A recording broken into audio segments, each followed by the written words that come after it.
Hello everyone, Earl Henderson, Primordial Defense. Thank you for watching. I have another Monday quarterback video for you. I'm going to play this video and talk about things that are going on and better explain what's going on and talk about things that I think that are being done right and or done wrong. This video comes from Jacksonville Sheriff's Office in Florida.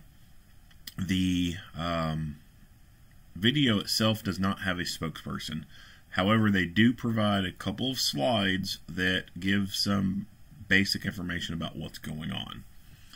So, here we go.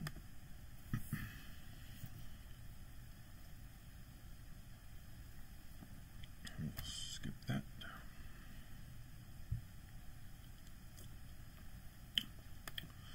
So, this, where it talks about the shooting occurring on West 45th Street.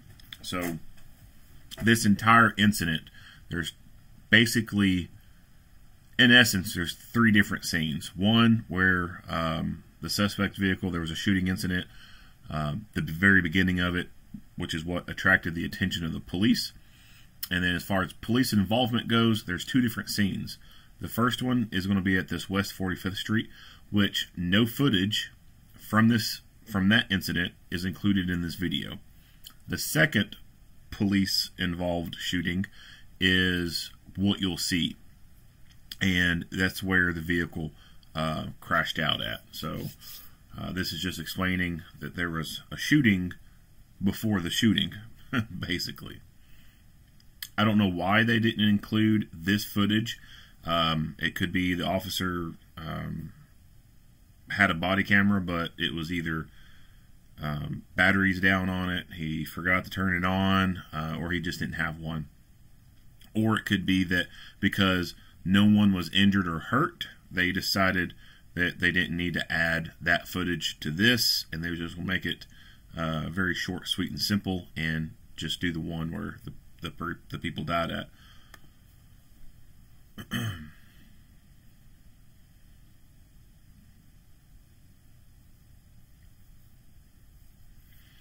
So they fled, they struck another vehicle and crashed into a wood line.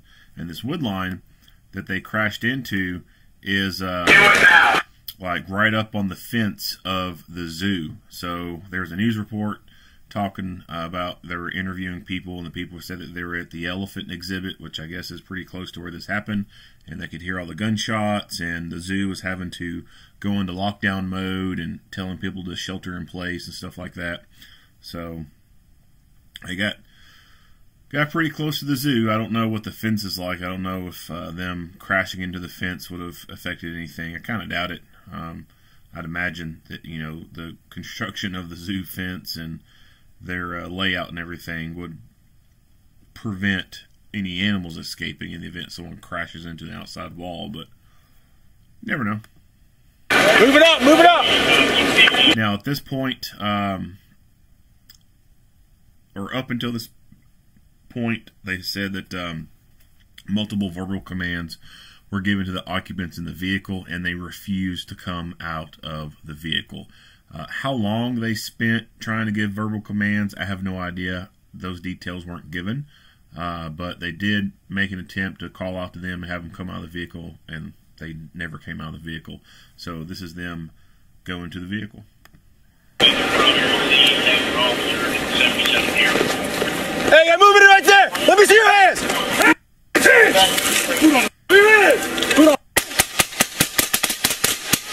Watch the dog! Watch the dog! Hey, show us your hands!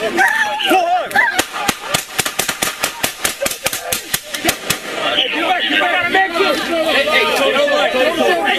Show, let's go! Let's go! Line up! Hey, push it right! Push right! Hey, check right here! I'm in! I'm on it! Hold that! Hey, we got no view over here! Belgar, we got no view over here! Hold what you got right there! Hey, he's in here, armed with a rifle, we shot him! Alright, let's talk. Alright, so that's very short and simple. Move it up! So as they're making the approach, first things first, you can see that he has a silencer, and there's also another officer that has a rifle, and they've got a silencer on theirs as well. Silencers are a good thing to have on rifles. So Hollywood has led a lot of people to believe that silencers are like super quiet. You know, if you ever watched a James Bond movie, John Wick movie, whatever, you just, the way the movies portray it, it's just a choo choo choo choo choo choo choo kind of noise, right? Like there's a clip of a movie, John Wick, where they're like out in public, and I want to say it's like a train station or something, or maybe a mall. One's on a lower level and one's on a bottom level, and it's two assassins, and they're walking along, and they're just trading shots at each other right here in this like huge public place, all kinds of people around. Bullets smack the wall, and they missing each other, and they just keep shooting at each other. This gunfight is going on in a very public place, hundreds of people around, and no one knows. That's bullshit. That fucking shit don't happen. Silencers are not silent. They're not silent at all. And that is why people call them suppressors, because all they do is suppress the sound. They're not actually silent. So the correct legal term is silencer. That's what was on the patent when it was invented. And so that's the legal term for them, is silencer. But there is no silencing that goes on. It's just a suppressing of the sound.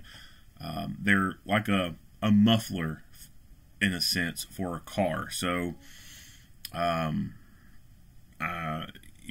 sure a lot of you have probably heard a car that didn't have a muffler on it, and it was loud as shit, like fucking loud. And then, of course, you've been around other cars that have a muffler on it, and it's not as loud. So the silencers, that's what they're doing. They're just basically like a muffler for the rifle. You still hear it, especially on rifle. Now, when you get to pistol caliber kind of stuff, the rounds themselves, depending on, you get a can, you get a subsonic, ammunition, a pistol caliber weapon with the silencer on it, it could sound like, I've always thought it sounded kind of like a paintball gun or like a nail gun, like a construction nail gun, some type of pneumatic gun. It just has that kind of sound to it. So it still makes a loud noise, like a paintball gun. If you've ever fired a paintball gun, you know that thing makes noise. And so it can be kind of like that. With rifles, it's not as quiet, but the silencer on a rifle will bring the sound decibels down low enough to where it is hearing safe, so that you don't have to wear hearing protection all the time with it. And so that's one of the great benefits of a rifle silencer is in these exigent circumstances where you have to grab a rifle out and get to work, that silencer helps you preserve your hearing. One, for the long term, so that several years down the road you don't have hearing damage, but also for the short term, in the sense that when you fire this thing, your ears are not going to be ringing super loud. You're not going to have a really bad case of tinnitus, and that impedes your ability to hear radio communications or hear other people talking to you. Especially if you shoot this thing indoors. If you've ever shot a gun indoors before, it's loud. I mean, it is super loud. And so when you throw a silencer on there, it makes it a whole lot better, and you can actually hear after you shoot the gun. Which I said, that's important because A, you can listen to the radio communications, hear what people are saying, and B, the people who are there, you can talk to them and not have to shout and say, huh, what, what'd you say? So it's great for preserving your hearing short-term and long-term. At nighttime, the silencers do provide really good reduction in muzzle flash. And the most important thing with that is when you're using night vision. So when you're using night vision and you've got a rifle that has a silencer on it, it's nice. It's really nice because you don't have a big ass muzzle flash coming out the end of that gun, causing your nods to flare out, and it just makes it a lot smoother. And then of course, on the 2A range, it also makes it harder for your adversary to see exactly where you're shooting from when you have such a reduced muzzle flash or signature. It's hard to pick up. So lots of good benefits to having a silencer on a rifle. You're starting to see more agencies adopt silencers for rifles. Traditionally, you only see specialized units utilizing silencers, like the SWAT team or whatever. They would be the ones who traditionally would have a silencer on their weapons.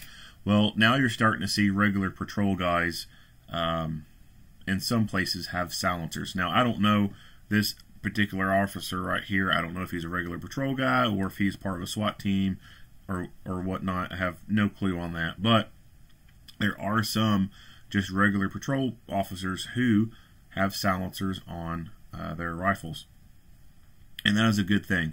So I wish that more agencies would adopt this, but it's probably a multifaceted thing where we're just not seeing it happen. And one of the reasons I'd say is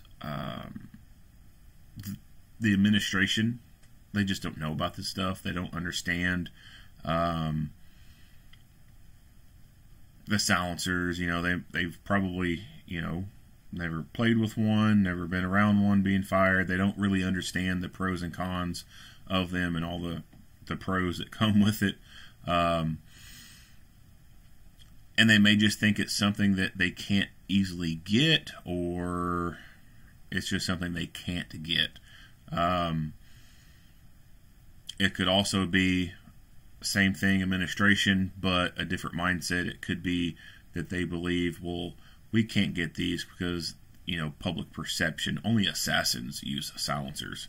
Unfortunately, there's some people who think that, and they would be apprehensive in getting silencers for that reason. And there may also be the image that they don't want to look too militarized, and that could be coming from the police admin and also elected leaders within that municipality. So there could be a city mayor or council people, or there could be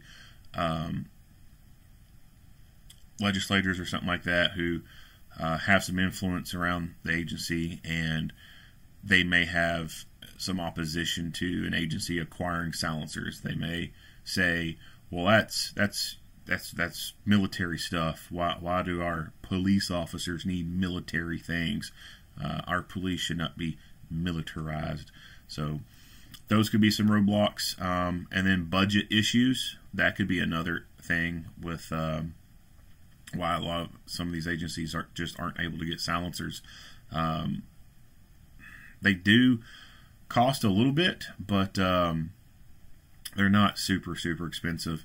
But some agencies do have budget problems, and it can be difficult for them to acquire certain things. And so a silencer, in the grand scheme of things, is just something they cannot fully afford or see the need for budgeting for. In my opinion, by the time you get the rifle, the optic, the flashlight, and the sling, you're already looking at maybe $2,000 into a rifle. Let's say you got, about $1,000 rifle, got a aim point or an EOTech. That's, somewhere around $500 to $700, and one of those, it could be $500 to $700. And then a flashlight, a good Surefire, something like that. That could be somewhere around $400 to $600 or something like that. The sling that goes with it, the magazines that go with it. That's, like I said, you're already looking at presumably something in the tune of around $2,000 just for a rifle setup. So if you're already $2,000 into it, what the hell does it matter if you spend another $500 and get a silencer for it? Might as well do it. Unfortunately, some other people may not think that. They may think, oh, wow, we already got this much money into this rifle, and now to put a silencer on it, it's going to be this much more money, and it's going to be super fucking expensive. When it comes to safety and security, I think that's an acceptable expenditure because you're saving people's hearing ability, not just long term, but also in the short term, which makes them more effective fighters. Those who can communicate better usually end up winning the fight. And if people are unable to hear because their ears are fucking ringing, then they can't effectively communicate very well.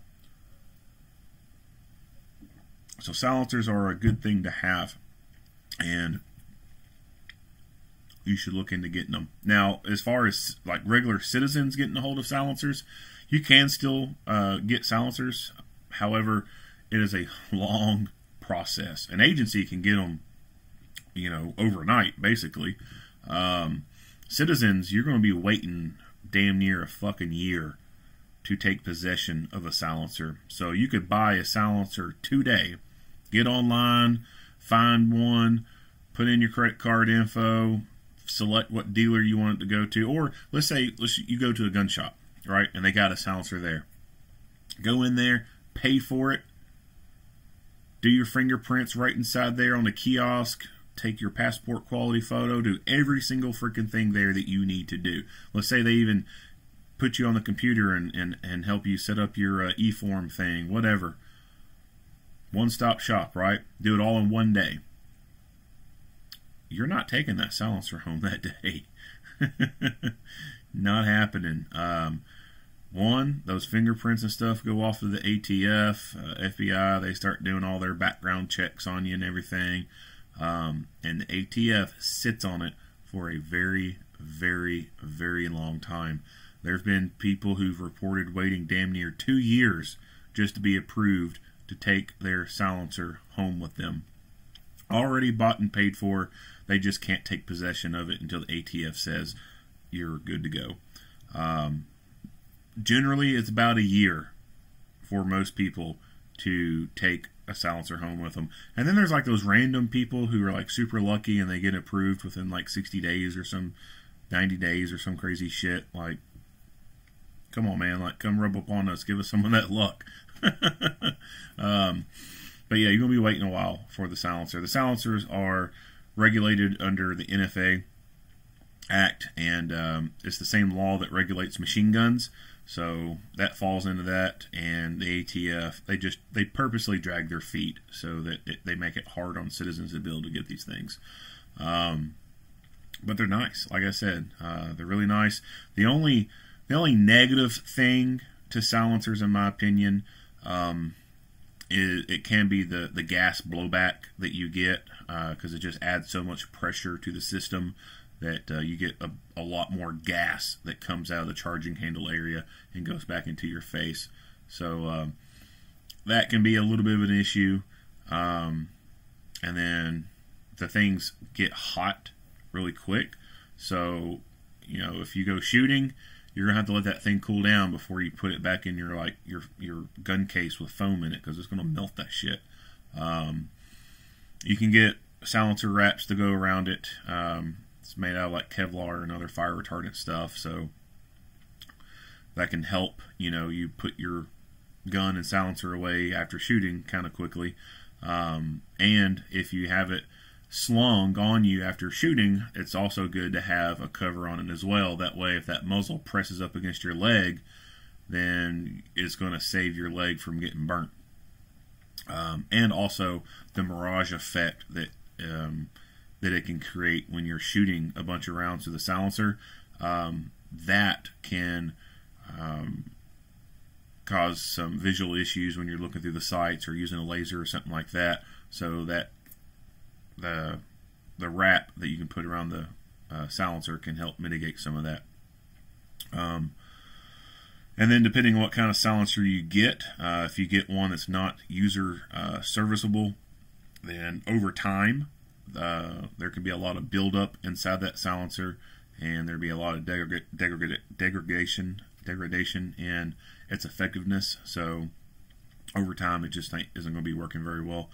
But you can get user serviceable silencers where you can crack them open and clean all the baffles and everything inside and then put it back together.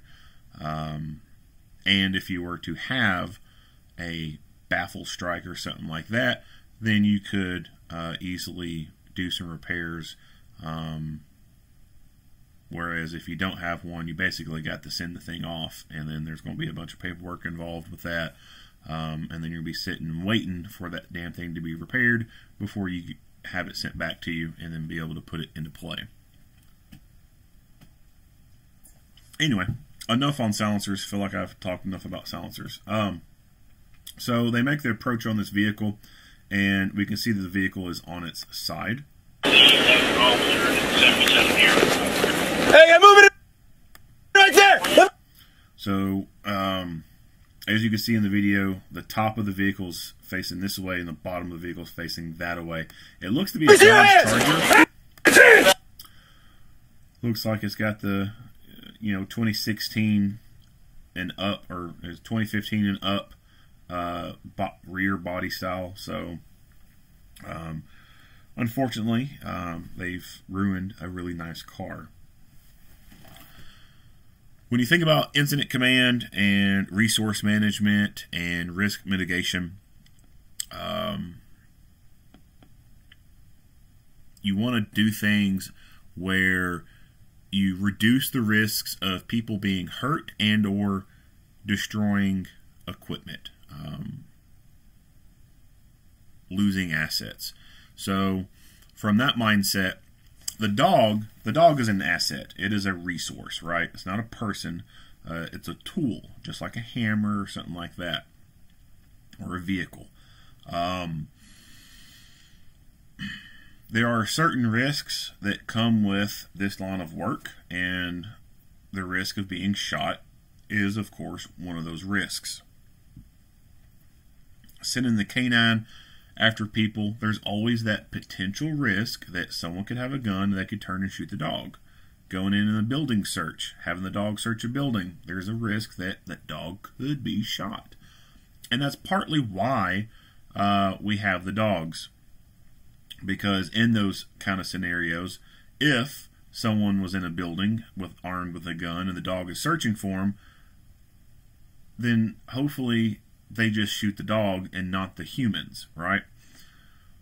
Now that's, like I said, that's partly why the dogs are there. The other part is they have really great sense of smell, and they are intimidating as fuck. Like they can bring about compliance in people really quick without having to do anything, and then if they aren't going along with it, that dog's going to take them down and bite the shit out of them, and then they will comply. They're a great force multiplier. They really are. But like I said, there is a risk factor involved in anything, and this particular incident, I think the risk is super, super, super high that the dog will be shot. Of course, we end up knowing the dog gets shot, but based on the circumstances, these people have already engaged in a gunfight with the police before this. They've ran, they are now refusing instructions to come out of that vehicle, and they are armed. Sending the dog in to that vehicle to get them, in my opinion, was the wrong move to make. That was not good resource management, and that was not good risk mitigation. It is almost certain that when that dog goes in there, they're going to start shooting. There's no reason to just waste a good resource like that. There's no reason to send that dog on virtually a suicide mission. No reason whatsoever, when there's other things that could be done. So I don't think sending the dog in was the right decision. I think that was a very poor decision. Luckily, the dog does survive. He was shot and they actually put him on a helicopter and took him to a hospital, and he survived. And I don't know if he's able to go back to work or not, but he is alive. So that's a good ending. You know, when I first watched this video and hearing that dog whimpering after being hit, like that kind of stuff always tugs at my heart, right? I feel more sympathy for the animals, or particularly the dogs, when they get hurt than I do most humans. Call me fucked up if you want, but that's how I am. Like, if I see a dog get hurt, I feel a lot more sad than I see a person getting hurt. Unless it's a kid. Then if it's a kid, then that kind of makes me sad, and then depending on the circumstances, it really pisses me off. But the dogs, there's a reason why dogs are known as man's best friend. And if you ever owned a dog, been around dogs, you know how great they are. And when they get hurt and they do that whimpering, that's sad shit. So, wrong decision to send the dog in. What could they have done differently? Well, back this up for a different freeze frame. They are a little bit of a distance. Move it up, move it up! So he's basically still almost on the road. So they're a little bit of a distance away from the vehicle. And the way this vehicle is positioned, there's only really one easy way to see into that vehicle. And that is from basically this angle, looking through the rear windshield that is busted out and trying to peer into the vehicle. Of course, it's on its passenger side. Can't look through those windows.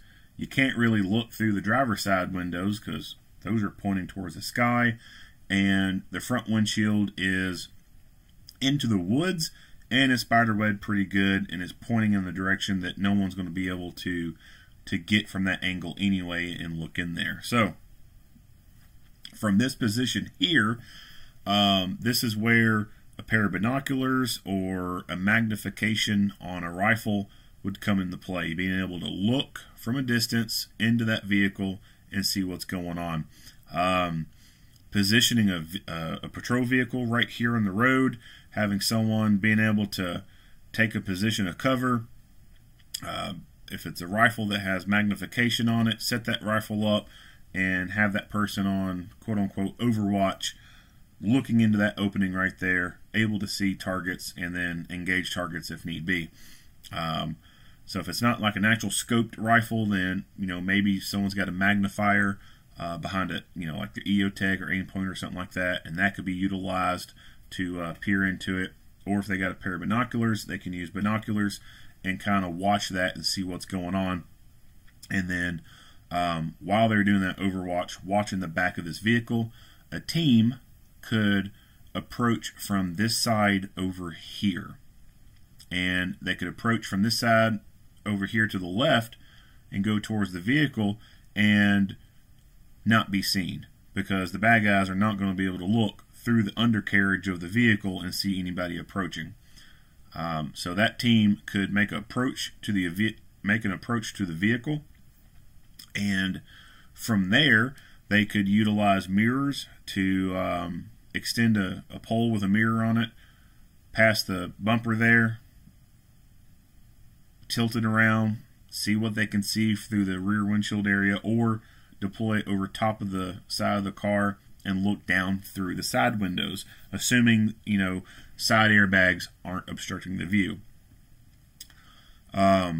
They could use one of those flex cameras, like a little snake camera kind of thing, have that go around and look in through that away, engage in conversation with these people. They're going to be super close. Maybe verbally encourage them to come out.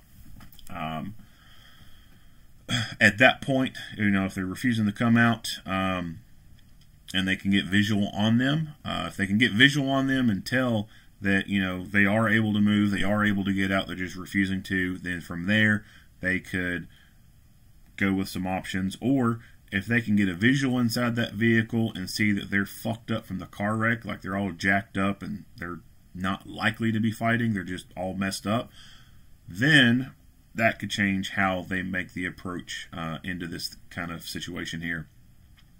If it's them just holed up inside the vehicle, refusing to come out, they look like they're fine, then from there, they could use irritants to essentially smoke them out of the vehicle.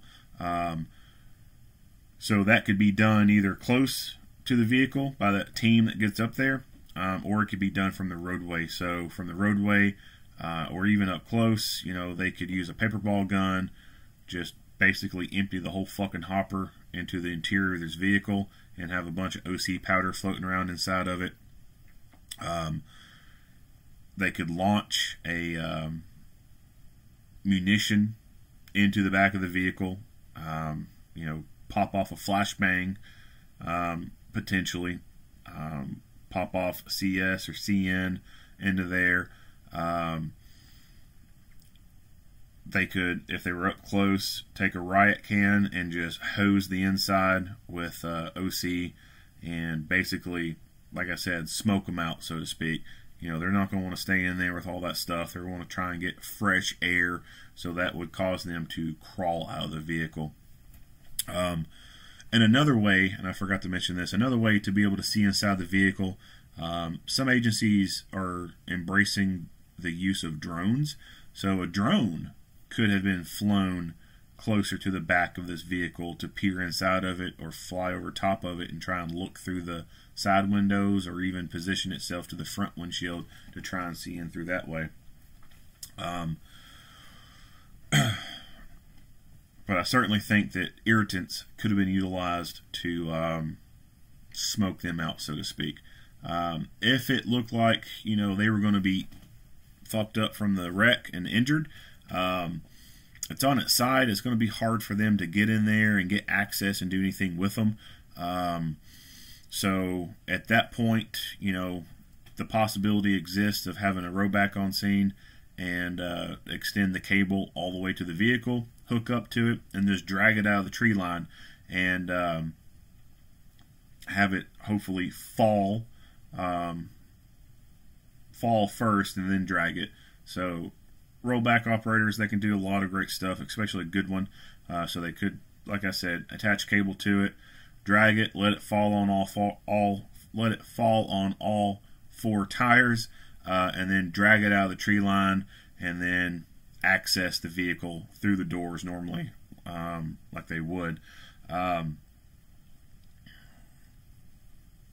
That would be the safest option, I think. That way they would be able to provide good cover while they try to extract them from the vehicle. Otherwise, it wouldn't be safe to send medics and firefighter personnel up there to try and brace the vehicle, stabilize it with blocks and stuff, and then go in there and try and extricate them out that way, because you don't know if they're going to be fighting or doing anything with the guns. And I certainly don't think it'd be a good idea to send one lone officer in through the back windshield, crawl in there with them, and then try to take guns from them, and then a fight occur inside the vehicle. That's just not a good risk. So probably the safest thing to do, if they were messed up inside the vehicle, is hook a cable to it, drag it out of the tree line, let it fall on all four tires, and then go at them through the doors. Of course, that movement could aggravate some injuries, but hey, they brought this shit upon themselves. Oh well. Now, luckily the vehicle didn't catch fire, but that is a potential risk as well. So the vehicle is on its side and it is wrecked, so there is the possibility that a fire could occur. So that's something else to think about for scene management, what to do if this vehicle catches fire. So, you know, you can use fire extinguishers, but, you know, it could be a more optimal thing to have a fire truck staged, have the firefighters charge the line and everything, and then the officers could have that line deployed to the vehicle and have it laying out there. And if that thing starts catching fire, then the officers themselves can get the hose and just start dumping water into the vehicle, whereas the firefighters don't have to take that risk in going up there. Now, some fire departments have been issuing their fire personnel body armor. So if the fire department's got body armor, then certainly, they could take the line up and man the line, and then have a few officers assigned to them for protection. That way, if they start trying to fight and start shooting at them, then the officers can suppress that fire while the firefighters drop the hose and run. And if they got armor on, then they're protected at that point.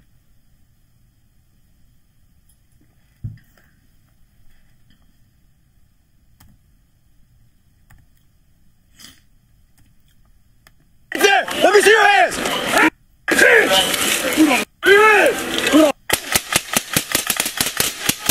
Watch the dog! Watch the dog! So, and another reason why I don't think it's a great idea to send the dog in like that, because if we have a really good high chance of the bad guys shooting the dog once the dog gets in there, then we all know that they're going to be returning fire. And returning fire, shit, rounds can hit the dog. So, and that has actually happened sometimes across the nation. Police dog goes in, does its thing, bad guy pulls gun, starts shooting, officers return fire, and some rounds miss. They don't hit the bad guy. Instead, they hit the police dog, and then the police dog dies tragically in the line of duty. So that's another reason why I think it's an extremely poor decision to send the dog in there like that, because we already know they're probably going to start shooting, and when all these officers on the line here start dumping rounds into that car, there's a really good high chance that dog would probably be killed by friendly fire. And friendly fire is not friendly.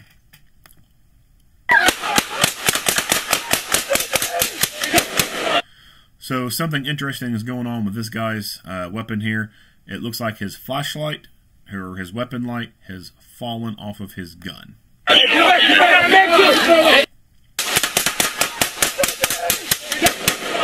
It's just kind of dangling right there. So it looks like it has a pressure pad cable on it, and the pressure pad is probably right there around his thumb area.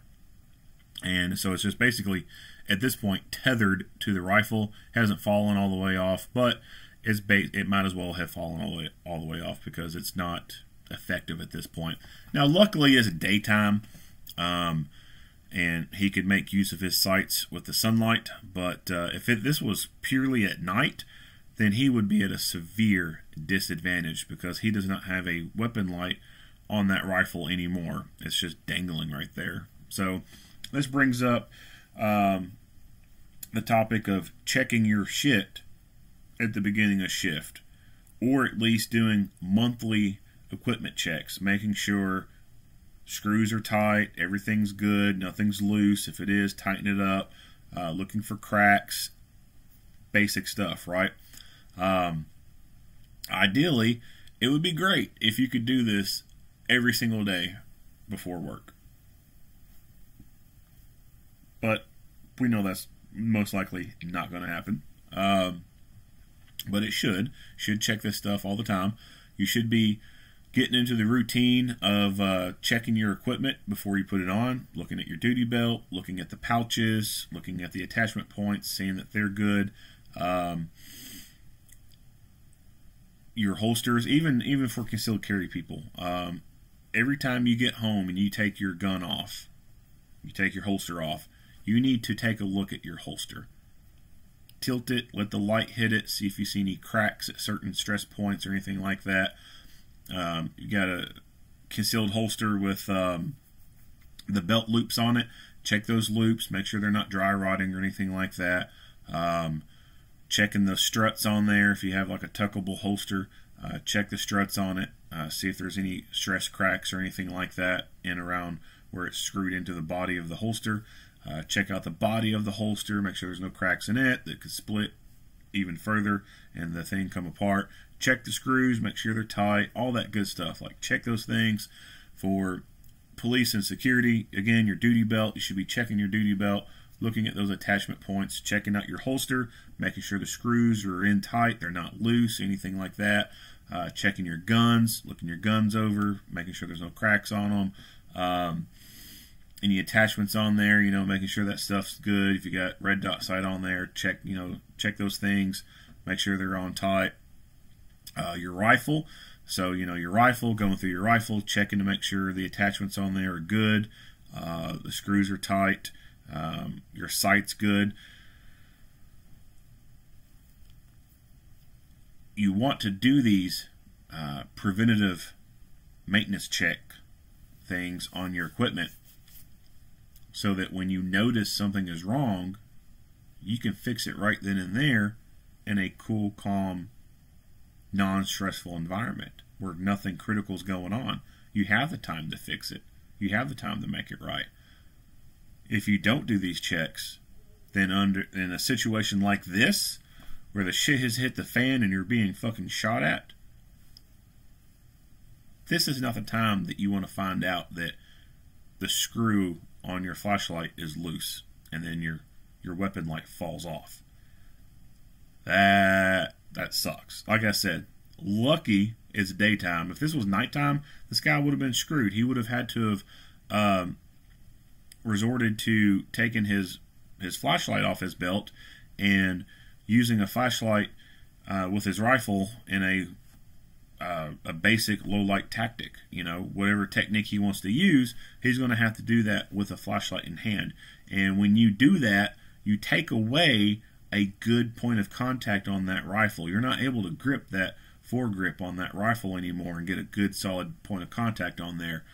You're basically going to be resting the rifle on top of your forearm with your light shining out, and that's not a good technique to have. The simple thing is check your shit, make sure it's good to go, and you won't have these problems. So one thing that you can do to make sure shit like this don't happen is use Loctite. You know your flashlight's probably, or your weapon light's probably not going to be coming off that rifle anytime soon. It's a safe bet, in my opinion, to put Loctite on that thread. It's going to be on there for a long time. So put Loctite on there and be done with it. You can also, to help as a visual check, once you tighten that thing down and it's at the good spot that you want, you can do co-witness marks on it. So if it's a thumb screw kind of thing, you tighten it down all the way, and then you just take a paint marker and you put a mark on the screw itself and on the body of the clamp that it's going down into. That way, when you look at it and you see those two marks line up with each other, you know that thumb screw hasn't moved any. Then when you come back a month later and you see that the paint marks are not lined up, and instead it's, you know, the screw is off a little bit, then visually you can tell right then and there that that's not in its correct position, and you can touch it and feel that it's loose and then tighten it back to where it needs to go. So you can do co-witness marks on screws and stuff like that to make sure that you can more easily visually check to make sure they're in place, and also using Loctite. You can also use zip ties or paracord to dummy cord these things down to the foregrip right there. Typically that's going to be done with sensitive items like a infrared laser. Once it's screwed down, typically you'll see people take gutted paracord and kind of tie the thing down to the gun. That way if the screw came loose, then that paracord's keeping that that device attached to the gun. It's kind of a backup plan, so to speak. So you can use zip ties or gutted paracord to hold things down in the event that screws get loose.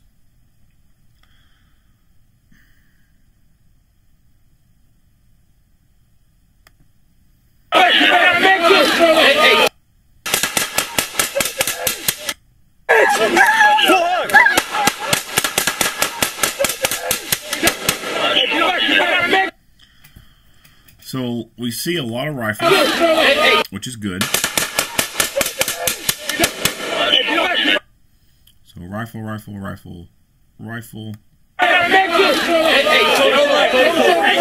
Show, let's go. Let's go. And then one guy with a pistol. So if you know you're going to a gunfight, bring a rifle and bring all your friends with rifles. They knew that going into the follow-up to this pursuit, that these people have already shot at people, shot at police, and so you know the likelihood of it being a gunfight is very high. Get your rifle out. There's no need for a pistol in this scenario, none whatsoever. This guy should have had a rifle out. Rifles dominate gunfights. Rifles win gunfights. Rifles are better than pistols. Rifles are more accurate. You get a longer barrel with it. You get more points of contact, and the terminal ballistics of a rifle are just devastating compared to pistol. There are people walking around today who've been shot with pistols and they survived. There's some people walking around today who've been shot with rifle, but when you compare those people to people who've been shot with pistols, there's a fuck ton more people walking around who've been shot with pistols. Rifle cartridge versus pistol cartridge is night and day. The terminal ballistics on rifles are just, as I said, devastating. The kinetic energy that they dump into the target, the damage that they do, they very quickly incapacitate the threat. You get very rapid incapacitation when you start dumping rifle rounds into a threat.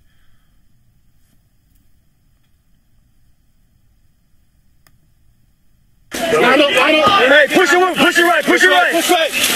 Hey, check right here. I'm in. I'm on it. Hold that.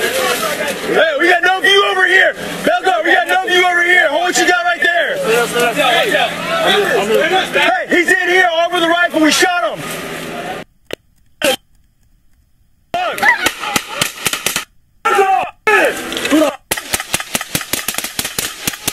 Watch the dog! Hey, shoot it!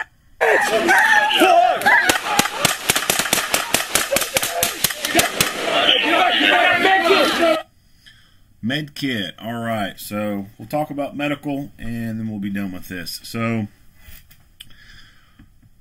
med kits. We got two different species here that we're going to need med kits for. One for humans, one for canines. We'll talk about a canine med kit first. So, canines, they need first aid kits as well. And the products and the offerings out there are kind of slim when it comes to canine emergency medical care. If you are a canine handler, then it is your duty, it is your responsibility to get the knowledge and the gear to be able to treat your partner in the event that something happens. There is no doggy ambulance out there, right? All the stuff is mostly basically for all humans. Now in this scenario, they did put the dog on a helicopter and take him to a hospital, or I'm assuming a vet. That's great, but you call an ambulance, that ambulance gets there, everything they got is going to be mostly for humans. It's either going to be for little baby humans or adult humans. That's it. So you need to have a trauma kit for your dog, just like you have a trauma kit for you. Now, when it comes to tourniquets, the windlass style tourniquets aren't going to be very great for dogs. So getting like a cat tourniquet for your dog, yeah, it's not going to work out because their limbs are so small that it's just basically going to bottom out, so to speak, and you're not going to be able to get that torque on it to tighten it down like you need to. So for tourniquets for dogs, elastic style tourniquets are the best. Let me back up. So before we even start treating the dog, one thing you got to consider for the dog is their mouth. As smart as dogs are, they're obviously just not as smart as us humans. So they don't understand what the hell's going on. All they know is they're in deep fucking pain. And if you start reaching towards that painful area, they're probably going to bite you. So your first aid kit should first and foremost have a muzzle in it. So you get to your dog, you need to muzzle that dog up. If you don't have an actual dedicated muzzle with that kit, then having some additional elastic bands would be good to have to tie their snout up. Take a, like a medical tourniquet. You can take that medical tourniquet and wrap it around their snout, and you've now muzzled them. So you want to muzzle them, that way they don't bite the fuck out of you. Muzzle them, and then you can start treating them. So when it comes to tourniquets, like I said, an elastic style tourniquet is the best thing to have for a dog, because their limbs are so tiny. The circumference of them just aren't big. So elastic style tourniquets, like a TK4 tourniquet or a SWAT tourniquet, those would be good to have. Your bandages and stuff, the bandages that you use for humans, you can still kind of use for the dogs. So, if you have like the compressed gauze or whatever, you can still use that. On their body, their trunk, you can still use the pressure bandages and stuff like that. Pressure bandages on their limbs may be a little iffy, because you're just not going to be able to get that torquing on there, or not torquing, but you're not going to be able to get that good pressure down there like you could, but they can still be used. When it comes to airway stuff, well, that's going to change a little bit, because your face mask that you would have for a person to give them ventilations is not going to fit on a dog. So there are specialty masks that you can get for a dog. Most of the ones you're going to find are going to be for delivering oxygen, but you can get those and put on the dog's snout and be able to, basically, you're going to be forcing air through its nose at that point. You can blow straight into their nose to give them air if you're needing to do that. Nasopharyngeal airways for humans, not going to work on dogs. So if you do get that type of airway for a canine, it needs to be a canine-specific type of airway to go in. You do that, you can still use a bag valve mask for a dog, or the bag valve itself, but obviously, the mask isn't going to fit. You have to have a specific canine one that kind of seals around their snout. It looks like a big cup, basically. Chest seals, so they got a lot of fur on them, right? You could conceivably use a chest seal on a dog, but the fur is going to be the issue. So you can get it on top of it, but it's not going to be sealed very well, because of all the fur that's on it right there.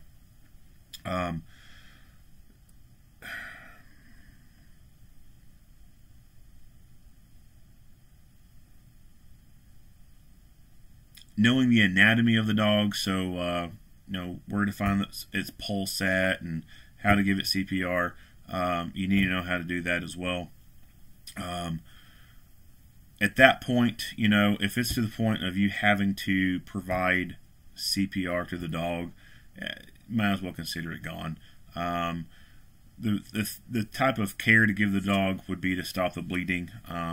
Once the dog basically, like I said, heart stops. I mean, the AEDs, I could be wrong, but I don't think a dog AED exists. So you're not going to take the human AED and put it on a dog and it read its fucking rhythm and then give it a shock. Like, that's not going to work. It's not going to compute. There could be a veterinarian style one for dogs out there. I have no idea if there is. If there is, you could conceivably see if your agency or your company could buy that for you, but it's probably going to be a very cost prohibitive thing for you, because regular human AEDs are expensive as shit as it is. I can imagine if there was one made for a dog, how much more expensive it would be than the human one. But yeah, if you're getting to the point you're having to do CPR or something like that, you might as well just consider the dog gone. So you really want to be focused with stopping the bleeding, and keeping its airway open so that it can keep breathing.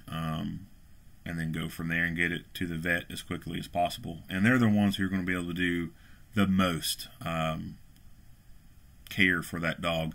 The only stuff you're going to be able to do is just like with the humans, you're just going to be able to stabilize them so that they can survive long enough to get to the real professionals who know a whole lot more.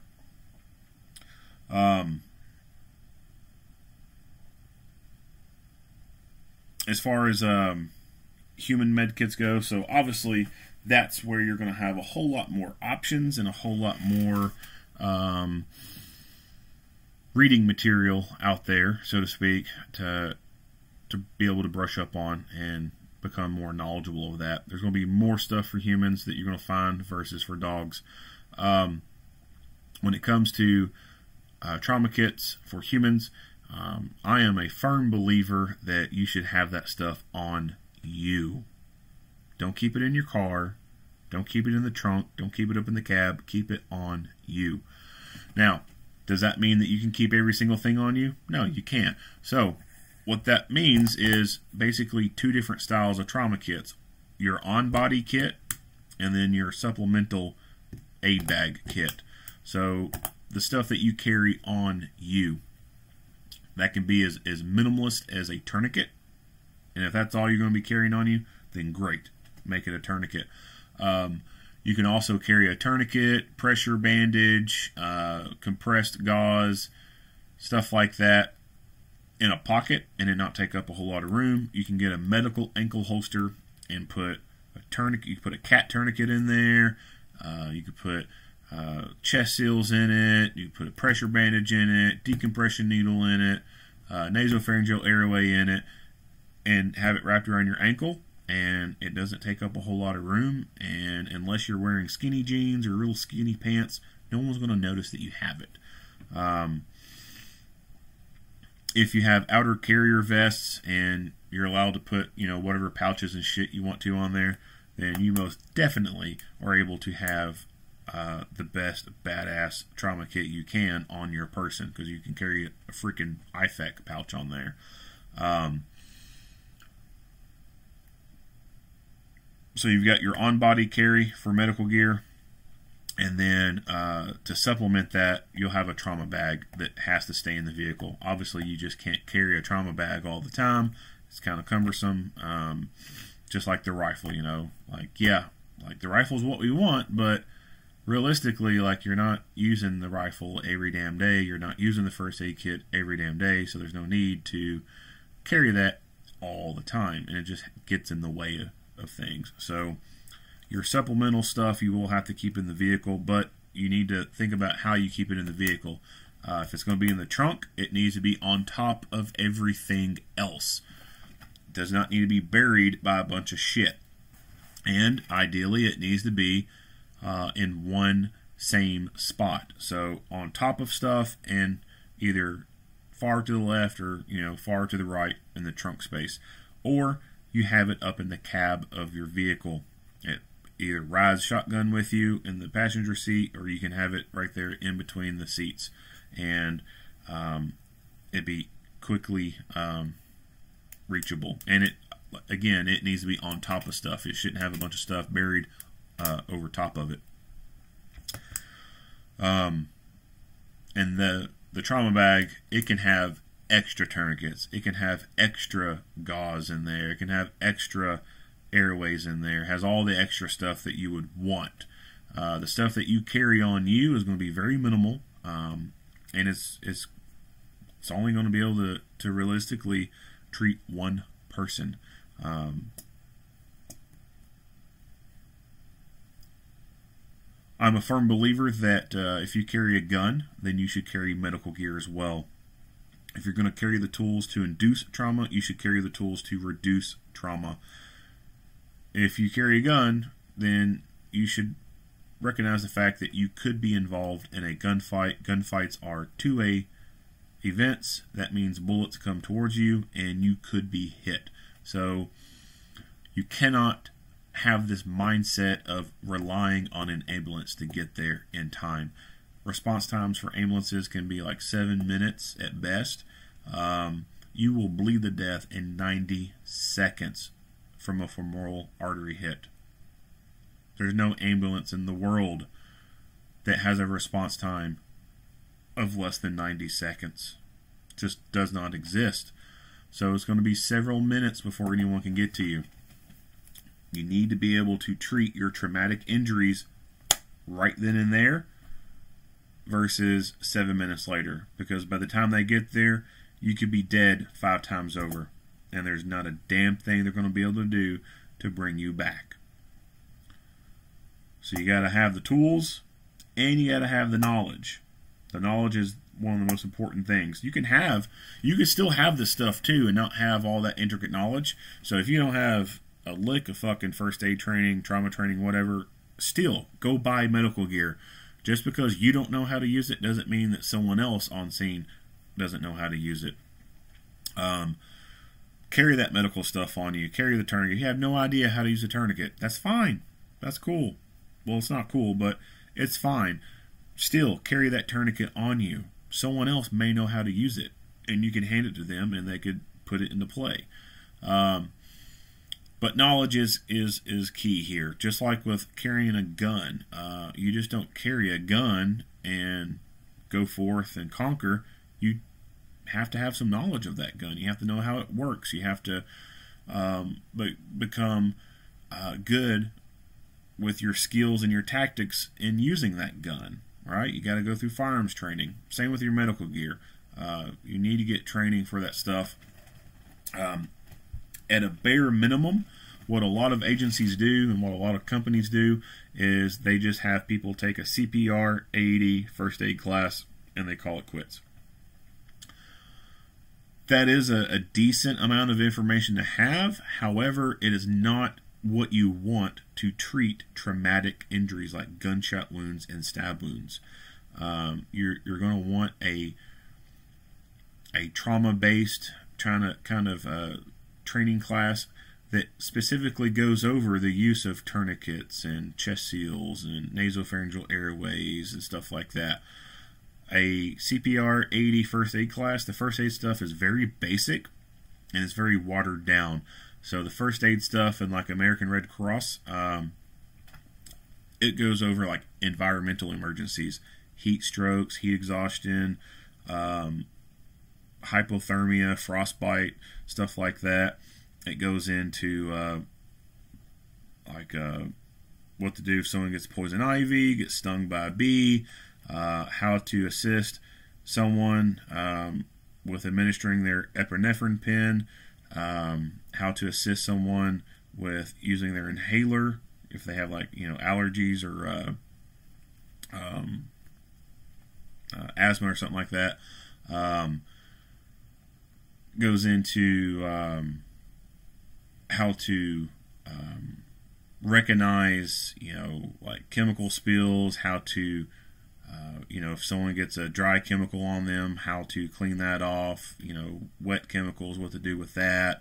And then the trauma stuff, that's pretty basic. It doesn't really go into gunshot wounds or anything like that, but it does talk about, cuts and stuff like that.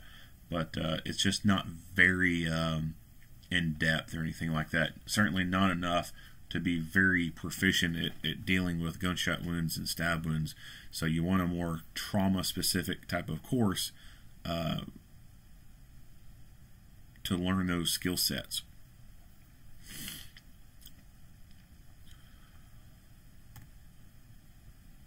That's about it. Yep. So if you like what you hear and see, go ahead and give me a like and a share. If you have not already, hit that subscribe button and stay tuned for more Monday quarterback videos. Earl Henderson, Primordial Defense, thank you for watching.